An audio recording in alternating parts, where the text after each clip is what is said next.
हमनी के संस्कृति, हमनी के संस्कार सदा रहे हमनी के साथ। भारत के महान ग्रंथ और काव्य सब के संपूर्ण संकलन सब्सक्राइब करें तिलक।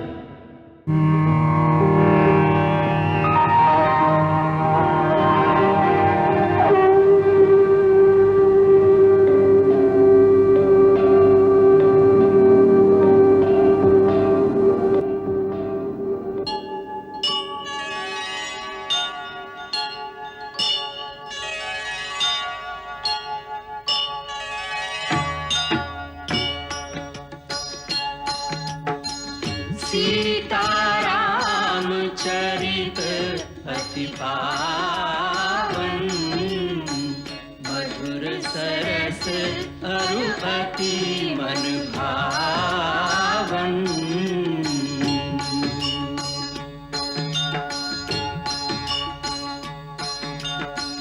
पुनि पुनि कितने हो सुने सुनाए, की प्यास बुझत न बुझाए।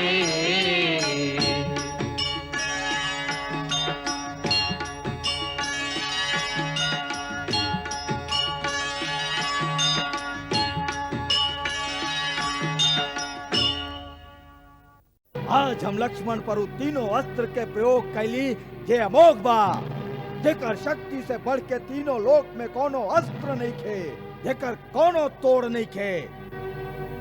ये अंतिम प्रमाण रहे, जेकरा देख के हमरा विश्वास हो गई कि नर ना स्वयं नारायण के अवतार हा। और तू अपन पिता के ई प्रवचन देवे आ गई कि हे पिताजी, जे तू तीनों लोक में अपन विजय के डंका बजा के अखंड यश प्राप्त कैले बाड़ो, आज ओ यश के धूरी में मिला के तू को वनवासी भिखारी के चरणन में जाके बैठ जाई। इंद्रजीत, याद रख, ये स्वयं अपना हाथ से अपन कीर्ति के धूरी में मिला देवेला। देवता भी होकर सम्मान न करेलन। वो कहिए कि मृत्यु के डर से रावण हार स्वीकार कर लेलस। हमके आशीर्वाद दही कि यदि हमार मृत्यु भी लिखल बा तो हम एगो वीर के लेखा अपन आन के संगे एह तरह मरी कि राम भी हमार वीरता के प्रशंसा में नतमस्तक हो जास।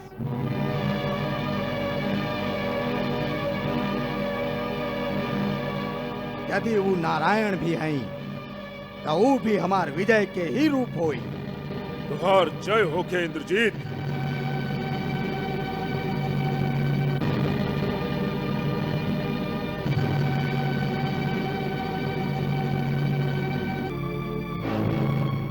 बेटा, यदि तू उनका के पहचान ही ले ले बाड़ा कि वो स्वयं भगवान बाड़न, तो तू अकेले ही उनकर शरण में चल जा। मुक्ति के पथ पर प्राणी अकेले ही जाला। ये अवसर तो केहू भाग्यवान के ही मिलेला। बेटा, तू धर्म के मार्ग अपनावा।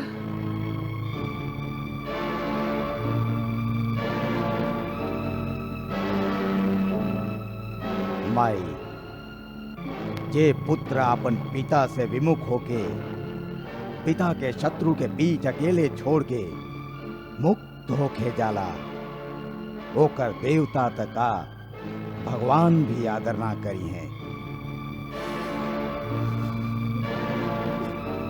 धर्म के मार्ग बता रहल ही माई। तब पुत्र खातिर खाली एक ही धर्म के मार्ग बा, अपन पिता के चरण में अपन सुख संपत्ति वैभव इहवा तक कि अपन मुक्ति के भी बलिदान दे देहल।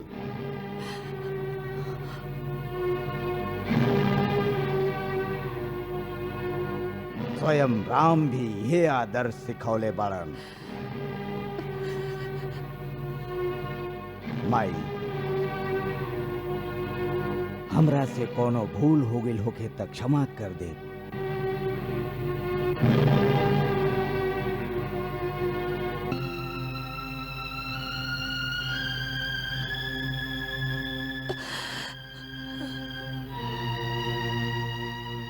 स्वामी, कर्तव्य पथ पर जा रहा है तो हम रोकब ना। बाकी जात जात खाली एक बेर हमरा ओरी देख लेती तो कुछ बिगड़ तो न जाए। ना सुलोचना, हम डरात रहली कि कहीं तोहार आंसू देख के हमार हृदय में निर्बलता ना आ जाए।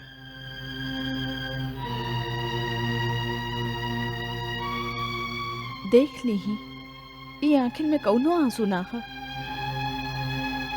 पत्नी के धर्म होखेला पति के कर्तव्य पूर्ति में ओकर साथ देहल, ओकर उत्साह बढ़ावल, ना कि ओकरा अपन मोह से कमजोर कैल। पति पत्नी के संबंध त जीवन मरण के होखेला, फिर रोना धोना काहे। जाई स्वामी, आपन धर्म के पालन करी, वही में आपके जीत बा। हमके हमेशा अपना संगे ही समझी।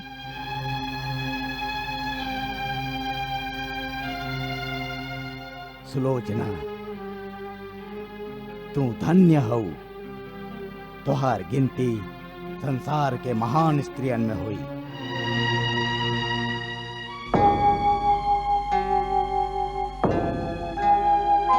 प्रेयसी दो अंतिम बार विदा, यह सेवक ऋणी तुम्हारा है। तुम भी जानो मैं भी जानूं, यह अंतिम मिलन हमारा है।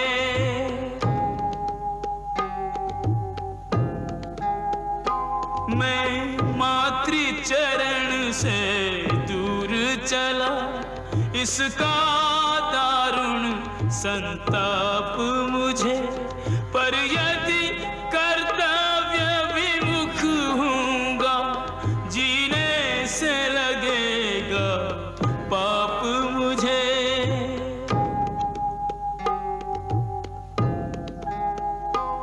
अब हार जीत का प्रश्न नहीं, जो भी होगा अच्छा होगा।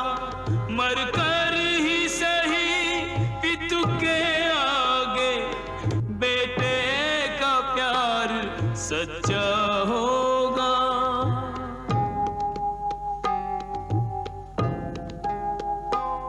भावुकता से कर्तव्य बड़ा, कर्तव्य निभे बलिदानों से। दीपक जलने की रीत नहीं, छोड़े डर कर तूफानों से।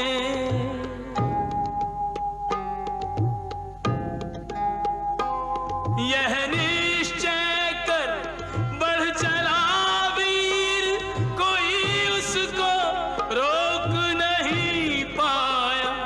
चुपचाप देखता रहा पिता, माता का अंतर भर आया। चुपचाप देखता रहा पिता, माता का अंतर भर आया।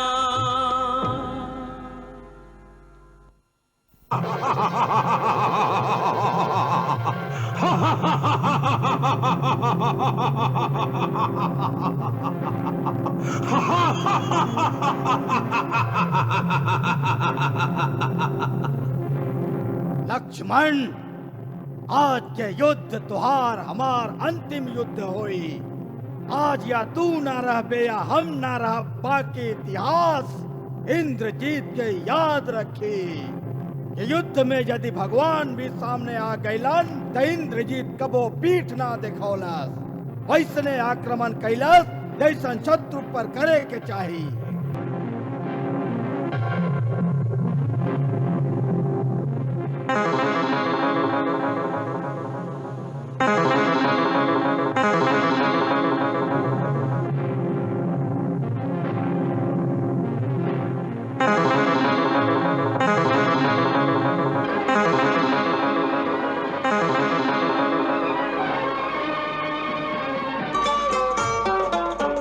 महासंग्राम, महासंग्राम, महासंग्राम महासंग्राम राम ही जाने महासंग्राम का क्या होगा परिणाम महासंग्राम महासंग्राम महासंग्राम महासंग्राम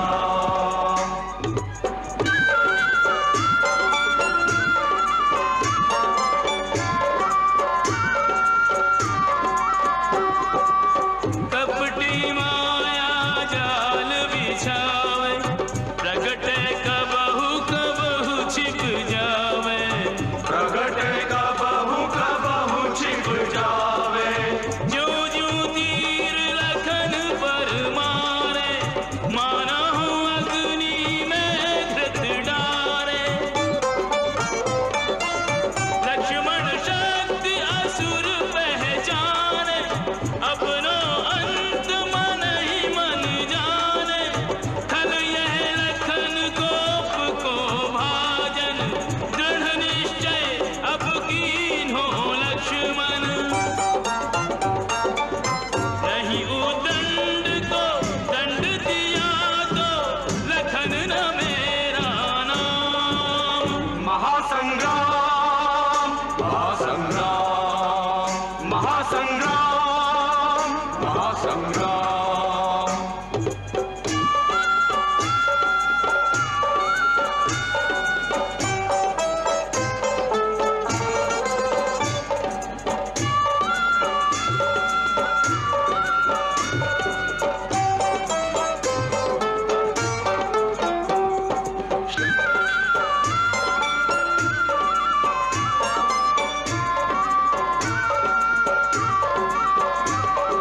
बहुत खिलाया खेल के अब ये खेल यही पर्याप्त हो खेल यही पर्याप्त हो मायावी राक्षस की माया और न जग में व्याप्त हो और न जग में व्याप्त हो तू है वीर वीर गति तुझको वीर के हाथों प्राप्त हो वीर के हाथों प्राप्त हो मेघनाथ अब तेरी जीवन लीला यही समाप्त हो लीला यही समाप्त हो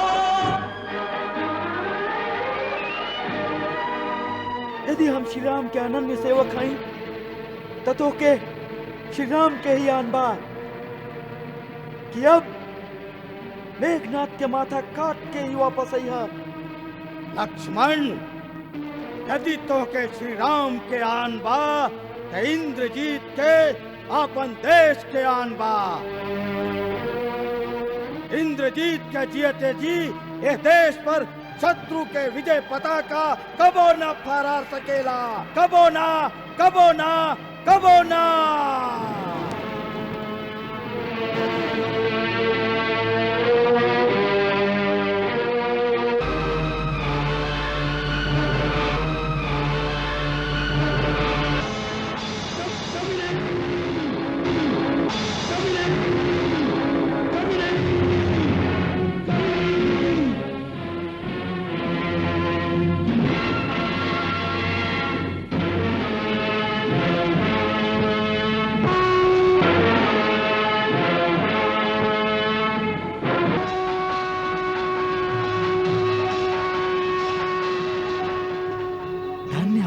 धन्य हुआ लक्ष्मण, तुहार जय होके।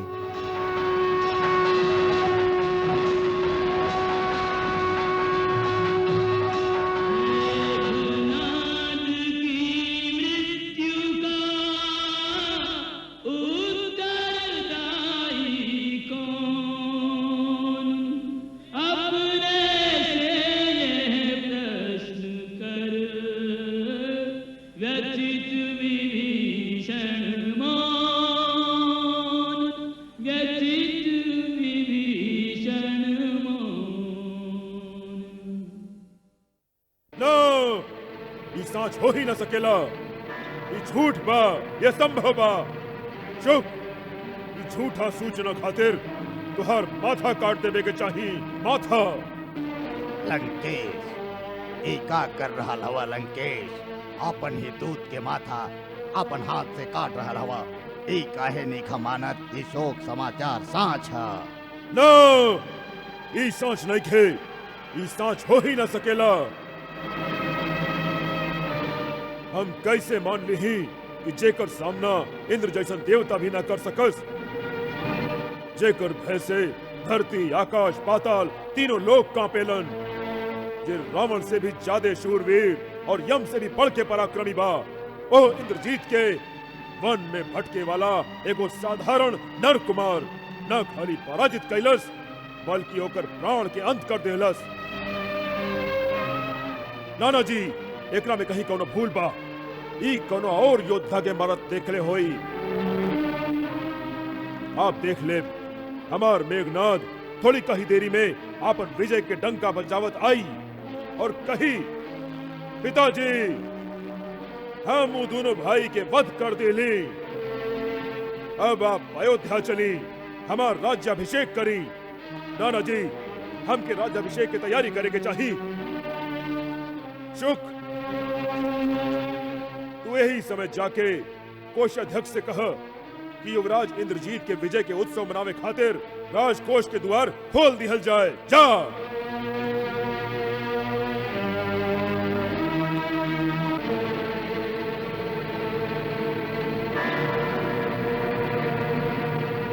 जाओ।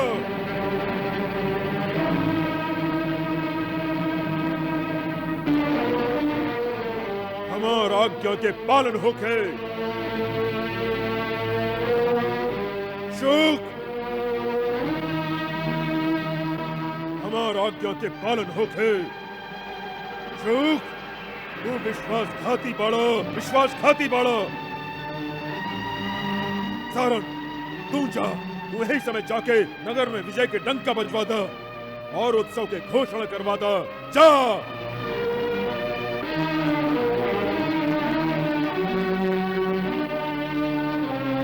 सुन लेना तू, हमार आज्ञा के पालन होके। हमार आज्ञा के पालन होके। आज्ञा के पालन होके। आज्ञा के पालन होके। आज्ञा के पालन। महाराज, आप ही का कर रहल हैं? आप ही काहे नहीं समझत कि अब इंद्रजीत ना आई? ना आई? कहे ना आई? वो सबसे पहले अपन पिता के पास आई, अपन विजय के संदेश सुनावे। पहले वो हमरा पास आई, फिर अपना महल में जाई। वो परम पितृ भक्त बा।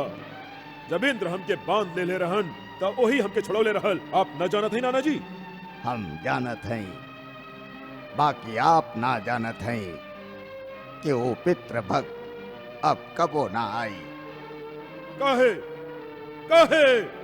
कहे कि ओकर मृत्यु हो गई है। मृत्यु? हाँ, मृत्यु, इंद्रजीत के मृत्यु। मृत्यु? मृत्यु तो हमार दासी बा, वो इंद्रजीत के कैसे मार सकेली? महाराज रावण इंद्रजीत के मृत्यु ना मरलस, आपके अहंकार मरले बा। आप अपन बल और पराक्रम से काल के त बांध दिले रहली, बाकी अपन काम और अहंकार के ना बांध सकली। आज उहे काम और अहंकार के हाथे आप पग पग पर हार रहल हैं। अहंकार ही आपके विनाश के जड़ बा। उहे अहंकार आपके चेतना के ऐसन लुप्त कर दिले बा कि यह समय आपके अपन बेटा के मृत्यु के भी पूरा आभास नहीं थे। आपके कान सुन रहल हा, आपके आत्मा भी जानता कि अंतिम पुत्र भी युद्ध में मारल गई बा, बाकी आपके अहंकार एकरा माने के तैयार नहीं थे कि महाबली मेघनाथ मर गई बा। ना, ये झूठ है, झूठ है। तू सब हमार सैनिक ना, शत्रु दल से मिलके, वेश बदल के, षड्यंत्र रच के हमार मनोबल तोड़े आइल बाड़ा, हमार मनोबल तोड़े आइल बाड़ा। बाकी हम एह तरह ना टूटब, ना टूटब, ना टूटब, ना झुकब। हम तू सब लोगन के गर्दन उड़ा दे। द्रोही, हम तू लोगन के मृत्यु दंड दे, मृत्यु दंड। तू लोगन के मृत्यु दंड के। मृत्यु दंड हमके भी दी महाराज, दी हमके भी मृत्यु दंड दी। आज हम वो मृत्यु मांगे आए हैं आपसे महाराज। अब जब लंका में घरे घरे कोना कोना में मौत के तांडव हो रहा बा, तो हम ही मौत से बचल काहे अभी ले। महारानी मंदोदरी, मत कहीं हमके रानी, मत पुकारी मंदोदरी। हम एगो माई है, खाली एगो भागन माई, जेकर अचरा के फूल के ओकरे बगीचा के माली अपन हाथ से नोच देलस। तू पागल हो गई बाड़ू मंदोदरी। पागल हम ना, पागल तो आप है लंका पति। अपन आकांक्षा के आग में एक एक के आहुति चढ़ावत जा रहा है। आज हमार को के अनमोल रतन के, हमार प्रचंड पराक्रमी बेटा मेघनाथ के अपन वासना के आग में झोंक दे लिया। आपन ही हाथ से आपन बेटा के बलि चढ़ावे वाला क्रूर पिता है आप।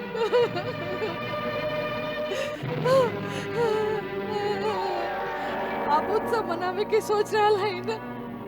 जरूर, आज ही तो उत्सव मनावे के दिन बा। आज लंका के राजवंश के अंतिम कुल दीपक भी बुता गए। आज महाराज रावण के अहंकार के वेदी पर उनका अंतिम बेटा भी बलि चढ़ गए। हाँ, ये तो सचमुच उत्सव मनावे के दिन बा। यमराज के उत्सव के, मौत के उत्सव के। आपन सगरे बेटा के खून आपन सगरी प्रजा में बांट दिए महाराज। प्रजा में जौना माई के को गुजर गए, जौना स्त्री के सुहाग गुजर गए, वो सबके आपन बेटा के खून बांट दिए। सबे माई और विधवा नारी आज आपके जय जयकार करे, मनाए उत्सव। बेकार के बात मत करा मंदोदरी। मेघनाथ के केहू न मार सकेला। के कहा था मेघनाथ मर गए? के कहा था? महाराज, आकाश में बिजली के लेखा कर मेघ मंडल के लेखा गर्जन, शत्रु दल से गूंज गूंज के लंका की दीवार से टकरा जयनाथ पुकार पुकार के कह रहल बा कि हमार मेघनाथ अब धरती पर ना रहल। हमारे इंद्रजीत माई माई पुकार, हमार ममता के अचरा के छाया में अब फिर कबो न आए, कबो न आए, कबो न आए। मंदोदरी, मंदोदरी, महारानी मंदोदरी, मंदोदरी, चलो। मंगल भवन अमंगल हारी, प्रभु सुदशरथ अजिर बिहारी।